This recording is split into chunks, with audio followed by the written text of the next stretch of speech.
حضرت حسان بن ثابت رضی اللہ تعالی عنہ کہتے ہیں کہ میں رہنے والا تو مدینے کا تھا، لیکن ایک بار میں مکے میں گیا تو میں نے دیکھا کہ کھجور کی رسی میں ایک کالے رنگ کے شخص کو لوگوں نے پرویا ہوا ہے اور مکے کی گلیوں میں گھسیٹ رہے۔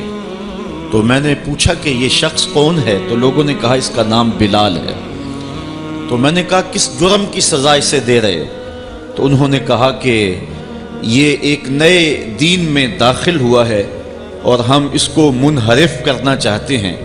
کہتے ہیں میں نے دیکھا کہ وہ جوں جوں گھسیٹتے اس کی زبان پر احد احد کی صدا تیز ہوتی چلی جا رہی تھی۔ زخم پہ زخم کھا کے جی، خون جگر کے گھونٹ پی، آہ نہ کر لبوں کو سی، یہ عشق ہے دل لگی نہیں۔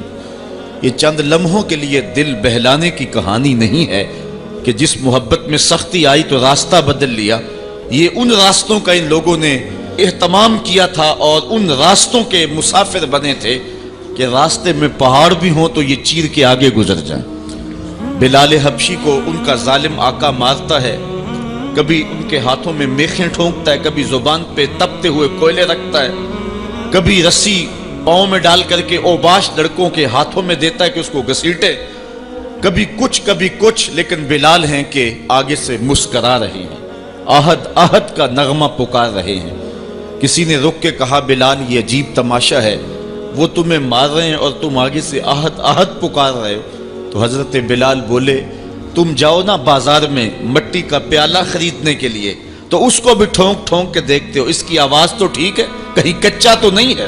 کہا تم تو مٹی کا پیالہ بھی خریدو تو ٹھونک بجا کے دیکھو، یہ کہیں کچا تو نہیں ہے، اس کی آواز تو ٹھیک ہے۔ کہا میرا مالک بلال کو خرید رہا ہے، دیکھ رہا ہے بلال کچا تو نہیں ہے، اس کی آواز تو ٹھیک ہے۔ میں کہتا ہوں مالک خرید لے بلال کو، کھال ادھر بھی جائے گی، حق حق کی صدا ختم نہیں ہوگی۔ محبت کی یہ البیلی اور انوکھی داستانیں اہل ایمان رقم کی ہیں۔ اگر اس عنوان سے بات کی جائے تو یہ تاریخ کا ایک ایسا باب ہے۔ حضرت سمیہ رضی اللہ تعالی عنہ اسلام کی پہلی شہیدہ، جن کو مکے کے چوک میں ابو جہل نے جو ہے وہ نیزہ مار کر کے شہید کیا۔ راہ خدا میں بہنے والا یہ خون تاریخ اسلام نے محفوظ کر لیا، ایک عورت کا خون تھا۔ اور پھر حضرت عمار ابن یاسر کے والد حضرت یاسر کو بھی شہید کیا گیا، دونوں ماں باپ شہید ہو گئے اور بیٹا پھر بھی ڈٹا ہوا ہے۔ کافروں نے حضرت عمار ابن یاسر کو پکڑ کے تپتی ہوئی آگ میں ڈال دیا اور انہوں نے رخ کیا حضور کے کاشانہ انور کی طرف اور آنکھوں میں آنسو امڑ آئے۔ تو کافر سمجھے شاید جلتی ہوئی آگ کے شعلوں سے اور بھڑکتے ہوئے کوئلوں سے ڈر گیا ہے۔ کہا عمار گھبرا گئے ہو، تمہیں ان تپتے ہوئے کولوں سے باہر نکال لیا جائے؟ تو یہ حضرت عمار مسکرا کے کہنے لگے میں ان تپتے ہوئے کولوں سے نہیں ڈرا، میں تو راہیں تک رہا ہوں، جس محبوب کے لیے دکھ سہ رہا ہوں کبھی وہ جلوہ فراز بھی تو ہو جائے نا۔ اچھا ادھر غلام تڑپا، ادھر آقا تشریف لے آئے۔ حضرت عمار ابن یاسر کے سر پہ ہاتھ رکھ کے حضور نے کہا یا نارو کونی بردم و سلامن علی عمار ابن یاسر کما کنت علی ابراہیم، اے آگ جس طرح ابراہیم پہ ٹھنڈی ہوئی تھی آج میرے عمار ابن یاسر پہ بھی ٹھنڈی ہو جائے۔ تو محبتوں کی یہ داستانیں بڑی دل آویز ہیں۔ تو اللہ تعالیٰ جل شانہ نے جب اپنے محبوب علیہ السلام کے غلاموں کے ساتھ یہ ہونے والے ظلم اور اس جبر کی رقم ہوتی داستان کو دیکھا تو سورۃ الفجر تب نازل ہوئی تھی۔ ایک طرف اہل ایمان کو تسلی دی کہ اگر تمہیں دکھوں میں مبتلا کیا گیا ہے تو کوئی نہیں، تم سے قبل بھی جو لوگ اس راستے کے مسافر ہوئے ہیں ان کو بھی انہی راہوں سے گزرنا پڑا ہے اور وہ بھی عظیمت کی یہ داستانیں رقم کرتے ہوئے آئے ہیں۔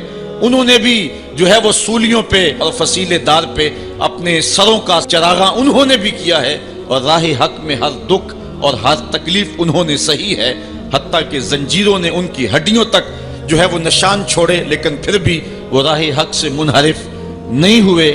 ایک تو ان کو تسلی دی اور دوسری طرف قریش کو یہ بتلانا مقصود تھا کہ تم سے قبل بھی بڑے سرکش، بڑے نمرود، حامان، شداد اور بڑے ظالم اور جابر ہوئے ہیں، لیکن آج تم دیکھو کہ ان کا نشان بھی باقی نہیں رہا۔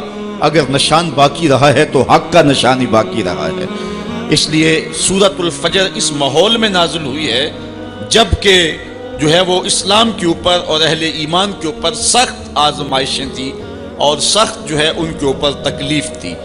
فجر کی قسم کھانے کا ایک مقصد تو یہ تھا کہ ان کفار کو یہ کہنا تھا کہ جس طرح فجر طلوع ہوتی ہے اور رات ختم ہو جاتی ہے، یہ زندگی بھی جو ہے جو تم گزار رہے ہو ختم ہوگی، اور آخرت کی زندگی میں تم نے قدم رکھنا ہے اور صبح قیامت طلوع ہونے والی ہے۔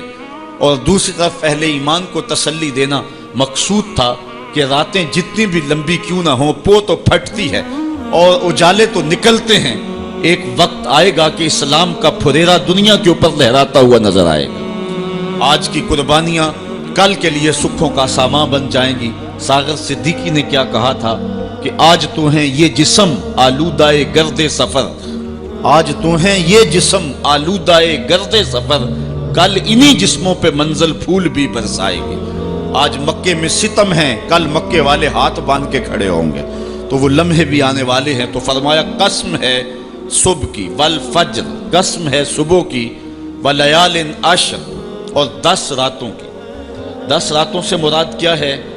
یہ ذوالحج کی 10 راتیں ہیں، جو سال کی جو ہے وہ تمام راتوں سے یہ عشرہ جو ہے وہ افضل ترین عشرہ ہے۔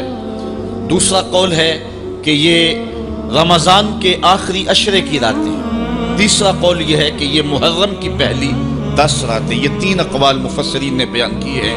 والشفع والوتر، اور قسم ہے جفت کی اور قسم ہے طاق کی۔ مفسرین نے اس پر تقریباً 36 اقوال پیش کیے ہیں، لیکن سب سے بہترین قول یہ ہے کہ جفت سے مراد مخلوق ہے اور طاق سے مراد رب تعالیٰ کی ذات ہے۔ خالق کی قسم اور مخلوق کی قسم۔ واللیل اذا یسر، اور رات کی قسم جب وہ پیٹھ پھیر کے چل دے۔ یہ قسمیں 5 فرمائیں، اور اس کے بعد فرمایا حل فی ذالک قسم الذی ہجر، کیوں اس میں عقل مند کے لیے قسم ہوئی؟ یعنی یہ 5 چیزیں عقل مند کے لیے بطور قسم کافی ہیں، اور جو عاقل نہیں ہے اس کے لیے سارے زمانے کی بھی قسم اٹھا لی جائے تو اس کے لیے وہ بھی ناکافی ہے۔ تو قسم جو ہے وہ عقل مند کے لیے، پھول کی پتی سے کٹ سکتا ہے ہیرے کا جگر، مرد ناداں پہ کلام نرم و نازک بے اثر۔ ہمارے استاد کہا کرتے تھے کہ اس کو عام لوگ پڑھتے ہیں کہ پھول کی پتی سے کٹ سکتا ہے ہیرے کا جگر، تو کہتے ہیں نہیں کاٹا جا سکتا ہیرے کا جگر پھول کی پتی سے۔ یہ استفہام انکاری ہے۔ پھول کی پتی سے کٹ سکتا ہے ہیرے کا جگر، یعنی یہ ممکن ہے کہ ہیرے کے کلیجے کو پھول کی نرم نازک پتی سے کاٹ لیا جائے؟ تو جس طرح پھول کی پتی سے ہیرے کا کلیجہ نہیں کاٹا جا سکتا، اس طرح کلام نرم و نازک جو ہے وہ کسی ناداں شخص پہ اثر نہیں کر سکتا۔ تو اللہ تعالیٰ فرماتا ہے کہ یہ جو قسمیں ہیں یہ عقل مند لوگوں کے لیے جو ہیں وہ نافع ہیں، اور جو بے وقوف ہیں، جو حماقت کے مارے ہوئے ہیں، ان کے لیے اس میں کوئی فائدہ نہیں۔ اسی لیے کہا گیا یضل بہ کثیرا ویہدی بہ کثیرا۔ قرآن سے بہت سارے لوگ ہدایت پا جاتے ہیں اور بہت سارے لوگ قرآن سے گمراہ بھی ہو جاتے ہیں۔ اصل قصور ان کی اپنی عقول کا ہے اور اپنی بنجر زمین کا ہے۔ 12 کے در تبش خلاف نیز، در باغ لالا رویت و در بوم خار و خس، یہ بارش برس رہی ہے۔ سعدی کہتے ہیں کہ تباہ میں مخالفت نہیں رکھتی، لیکن یہی بارش جب گندگی کے ڈھیر پہ ہوتی ہے تو بدبو پھیلتی ہے، تعفن پھیلتا ہے، اور یہی بارش جب باغ میں ہوتی ہے تو باغ کے اندر پھول کھلتے ہیں، گلے لالا مہکتا ہے، یاسین اور نسترن کی بہار آ جاتی ہے۔ تو بارش وہی ہے، کہیں گندگی اور بدبو پھیل رہی ہے اور کہیں پھول چٹخ رہے ہیں اور کلیاں مہک رہی ہیں۔